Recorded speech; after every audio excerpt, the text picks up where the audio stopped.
Okay, I got Lane handed off to mom, and I got two hands on the wheel here to show you guys how this deal works. Those of you with multiple kiddos know how that works about having free hands. So here's the property here in Rock Springs. It is a 5-bed, 3-bath, large, nice house.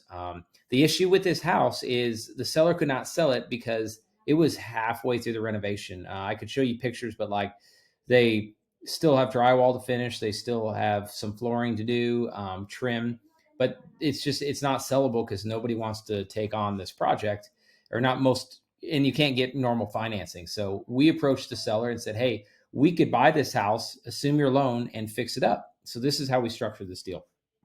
So we structured it as we're going to buy it for $205,000. We were actually giving the seller $5,000 up front because that's what he needed to get going, and then he's actually going to get paid a little bit more when we sell it.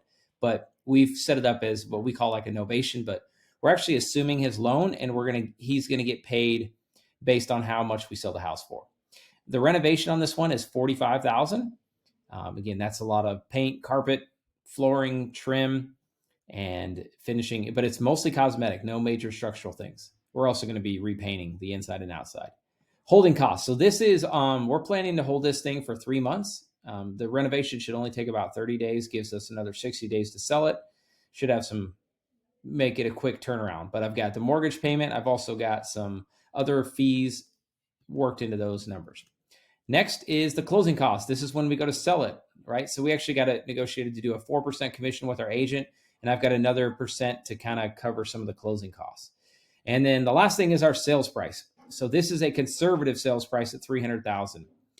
And actually, this is where it comes in with the seller. So every dollar that I sell this thing over $300,000, I let the seller know that he gets to keep that in his pocket. So if I sell this for $330,000, he gets an additional $30,000. But if I only sell it for $300,000, that's all he gets.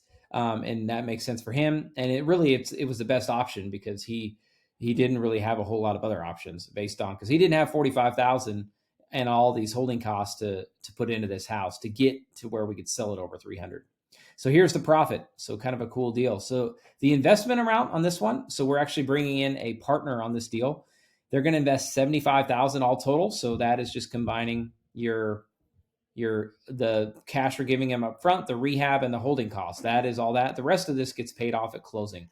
So that is the investment amount. Here is a cool hack. This is actually all of the cash that's going to be required, because the beauty of flipping and credit cards and Home Depot cards these days is the partner is actually going to use a Home Depot card. You can actually get a pretty high limit on Home Depot, and another credit card to pay out the rehab budget. So we can actually buy our materials. You can actually pay your general contractors will typically take a credit card. So actually, to minimize the amount of cash he's got to put into this deal, he's going to put in $30,512 of cash.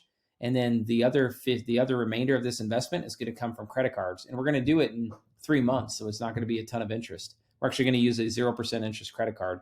Really cool hack and way to do that.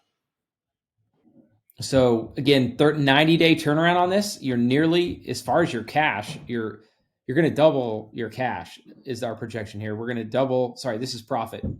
Not quite double the profit in 90 days. And if you even look at it in terms of ROI based on total investment, if you rolled this 4 times in a year, you're looking at a really good annual return.